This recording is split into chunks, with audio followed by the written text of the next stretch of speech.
Welcome to my channel English learning unlimited.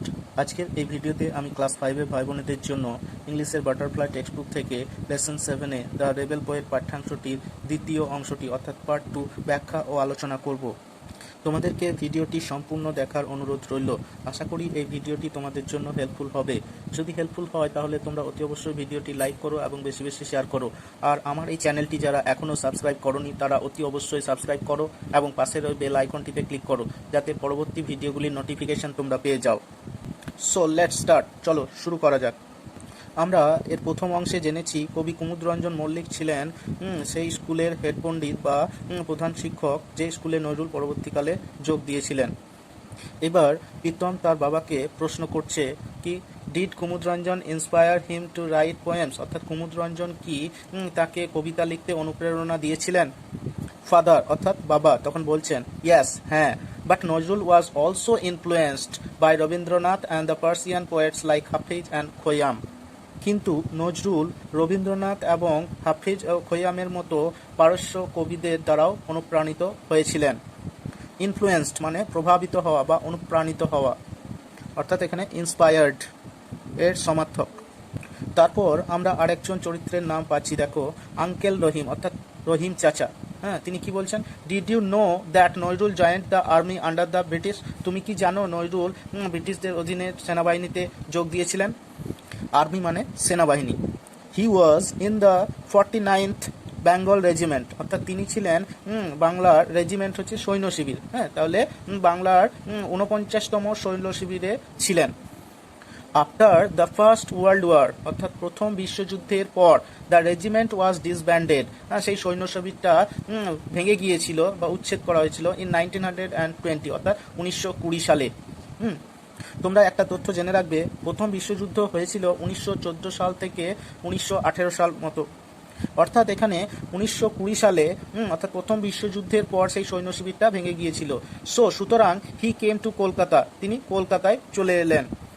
Father অর্থাৎ বাবা তখন বলছেন অ্যাট দ্যাট টাইম, ঠিক সেই সময় Indians had Ryzen against the British rule, ভারতীয়রা ব্রিটিশ শাসনের বিরুদ্ধে রুখে দাঁড়িয়েছিল। Nazrul protested against the cruelty of the British in his own way, অর্থাৎ ব্রিটিশ শাসনের অত্যাচারের বিরুদ্ধে নজরুল তার নিজস্ব পথে প্রতিবাদ করেছিলেন। প্রোটেস্ট মানে প্রতিবাদ করা, আর ক্রুয়েলটি হচ্ছে নিষ্ঠুরতা। ব্রিটিশরা ভারতীয়দের ওপর নির্মম অত্যাচার করত, আর তারই প্রতিবাদ নজরুল করেছিলেন তার নিজস্ব পথে। তার প্রতিবাদের পথটা কি ছিল দেখো, ইনফ্যাক্ট অর্থাৎ প্রকৃতপক্ষে হি অলসো স্টার্টেড, তিনি এছাড়াও শুরু করেছিলেন কি করতে, রাইটিং অর্থাৎ লিখতে, পোয়েমস, এসেজ অ্যান্ড সংস অর্থাৎ কবিতা, প্রবন্ধ এবং গান। কেন, টু ভয়েস হিজ প্রোটেস্ট অর্থাৎ তার প্রতিবাদ এর স্বর তুলে ধরার জন্য। অর্থাৎ তিনি তার প্রতিবাদের মাধ্যম হিসাবে কবিতা, গান, প্রবন্ধ এইসব লিখতে শুরু করেন। He is the rebel poet of India, তিনি হলেন ভারতের বিদ্রোহী কবি। রেবেল মানে হচ্ছে বিদ্রোহী। প্রীতম তখন বলছে I hardly new as much, অর্থাৎ আমি এত কিছু জানতামই না। হ্যাঁ, হার্ডলি নেগেটিভ অর্থে ব্যবহার হয়, অর্থাৎ না অর্থে ব্যবহার করা হয়। হ্যাঁ, আমি একেবারে জানতামই না। ফাদার অর্থাৎ বাবা তখন বলছেন ইউ শুড রিড, অর্থাৎ তোমার পড়া উচিত হিজ পোয়েমস, তার কবিতাগুলো, লাইক যেমন কান্ডারি হুঁশিয়ার, খিয়াপাড়ের তরণী, and also listen to his songs, এবং এছাড়াও তার গানগুলোকেও শোনা উচিত। দ্য ব্রিটিশ ওয়ার অ্যাফ্রেড, অর্থাৎ ব্রিটিশরা ভয় পেয়ে গিয়েছিল। কেন, that Nazrul's writings could instigate the Indian freedom fighters, অর্থাৎ নজরুলের এই লেখাগুলো হয়তো ইনস্টিগেট মানে হচ্ছে অনুপ্রেরণা দেওয়া, অর্থাৎ ইন্সপায়ার। হ্যাঁ, তাহলে কি করতে পারে, নজরুলের সেই লেখাগুলো হয়তো অনুপ্রেরণা দিতে পারে কাদেরকে, দ্য ইন্ডিয়ান ফ্রিডম ফাইটার্স অর্থাৎ ভারতীয় স্বাধীনতা সংগ্রামীদের। হ্যাঁ, ফ্রিডম ফাইটার্স মানে স্বাধীনতা সংগ্রামী। তখন প্রীতমের মনে একটা প্রশ্ন জাগে কি, what did the British do, তখন ব্রিটিশরা কি করলো। তখন আঙ্কেল রহিম অর্থাৎ রহিম চাচা উত্তর দিচ্ছেন, দেখো দ্য ব্রিটিশ গ্রিউ পার্ট আপ, অর্থাৎ ব্রিটিশরা কি হয়েছিল, পার্ট আপ মানে উদ্বিগ্ন, দুশ্চিন্তিত, ওরিড আর কি। হ্যাঁ, তারা কি হয়েছিল, দুশ্চিন্তাগ্রস্ত হয়েছিল। ফাদার অর্থাৎ বাবা তখন বলছেন ইন 1922, অর্থাৎ 1922 সালে নজরুল স্টার্টেড এ ম্যাগাজিন ধূমকেতু, নজরুল ধূমকেতু নামে একটা পত্রিকা শুরু করেন। হ্যাঁ, ম্যাগাজিন মানে পত্রিকা, আর পত্রিকাটার নাম ছিল ধূমকেতু। হয় যেখানে হি পাবলিশড, তিনি প্রকাশ করেছিলেন, পাবলিশ মানে প্রকাশ করা, আনন্দময়ীর আগমনে, এ পোয়েম, একটা কবিতা যেটা নাম ছিল আনন্দময়ীর আগমনে। আঙ্কেল রহিম অর্থাৎ রহিম চাচা তখন বলছেন the British raided the office of Dhumketu, অর্থাৎ ব্রিটিশরা ধূমকেতুর অফিসে হানা দিয়েছিল। রেড মানে হানা দেওয়া, রেড করা বলে না, অর্থাৎ surprise visit by the police. The poet was arrested from Comilla, অর্থাৎ কবিকে কুমিলা থেকে গ্রেপ্তার করা হয়েছিল। অ্যারেস্ট মানে গ্রেপ্তার করা। হ্যাঁ, প্রীতম তখন জিজ্ঞেস করছে হোয়াট হ্যাপেন্ড দেন, তারপর কি ঘটেছিল। হ্যাপেন মানে কোনো কিছু ঘটা। ফাদার অর্থাৎ তার বাবা তখন উত্তর দিচ্ছেন he was transferred to the Hooghly jail, তাকে হুগলি জেলে স্থানান্তরিত করা হয়েছিল। অ্যান্ড দেয়ার, এবং সেখানে হি বিগ্যান ফাস্টিং, তিনি শুরু করেছিলেন ফাস্টিং। ফাস্টিং হচ্ছে অনশন। অনশন হলো একটা প্রতিবাদের মাধ্যম, অর্থাৎ যতক্ষণ না তাদের দাবি মেনে নেওয়া হচ্ছে ততক্ষণ সে অভুক্ত থাকবে, না খেয়ে থাকবে, সেটাই হলো fasting. It was his way of protesting against the torture of the British, অর্থাৎ এটাই ছিল ব্রিটিশদের অত্যাচারের বিরুদ্ধে তার প্রতিবাদের ভাষা বা প্রতিবাদের পথ। টর্চার মানে অত্যাচার, আমরা এর আগে পেলাম ক্রুয়েলটি। ক্রুয়েলটি অর্থাৎ নিষ্ঠুরতা, এখানে টর্চার বলছে অত্যাচার।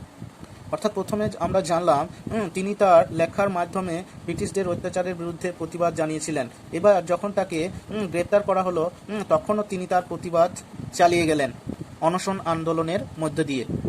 প্রীতম তখন আবার প্রশ্ন করছে for how many days did he fast father, অর্থাৎ বাবাকে জিজ্ঞেস করছে, বলছি কতদিন তিনি অনশন করেছিলেন। তোমরা এই ফাস্ট শব্দটি মনে রাখবে। ফাস্ট মানে এমনিতে আমরা জানি ফাস্ট মানে দ্রুত, তাড়াতাড়ি, কিন্তু এখানে ফাস্ট মানে হলো অনশন করা। ফাদার অর্থাৎ বাবা তখন উত্তর দিচ্ছেন he fasted for more than a month, অর্থাৎ তিনি 1 মাসেরও বেশি সময় অনশন করেছিলেন। ইন ডিসেম্বর 1923, অর্থাৎ 1923 সালের ডিসেম্বর মাসে হি ওয়াজ রিলিজড ফ্রম জেল, তাকে জেল থেকে মুক্তি দেওয়া হয়েছিল। রিলিজ মানে ছেড়ে দেওয়া, মুক্তি দেওয়া। প্রীতম তখন তার বাবাকে কি বলছে দেখো, thank you so much father, বাবা তোমাকে অনেক ধন্যবাদ। নাও এখন I will be able to sing কারার ওই লৌহ কপাট with zeal and passion. Zeal মানে হচ্ছে আগ্রহ আর প্যাশন হচ্ছে ভালোবাসার আবেগ, অর্থাৎ অত্যন্ত উৎসাহ ও আবেগের সাথে আমি এবার কারার ওই লৌহ কপাট গানটা করতে পারবো। প্রীতম বলল, এছাড়াও কি বলছে, আই অ্যাম সো প্রাউড, আমি এতটাই গর্বিত, প্রাউড মানে গর্বিত, দ্যাট যে the teacher has selected me for singing, শিক্ষক মশাই আমাকেই গানের জন্য নির্বাচন করেছেন। অর্থাৎ প্রীতম এখানে নিজেকে গর্ববোধ করছে এই কারণে যে সে এরকম একজন মহান ব্যক্তির লেখা গান গাইতে চলেছে বা গাইতে পারবে। আঙ্কেল রহিম অর্থাৎ রহিম চাচা তখন বলছেন then let's hear you sing, তাহলে চলো তোমার গান শোনা যাক। We will sing along with you as well, আমরাও তোমার সাথে গান গাইব। অর্থাৎ প্রীতমকে আরও উৎসাহ দেওয়ার জন্য রহিম চাচা এই কথাটি বললেন। আজকের মতো আলোচনা এইটুকুই। পরবর্তী ভিডিওতে এখান থেকে কিছু প্রশ্নোত্তর আলোচনা করা হবে। ততক্ষণে তোমরা ভালো থাকো আর মন দিয়ে পড়াশোনা করো। Thanks for watching my video.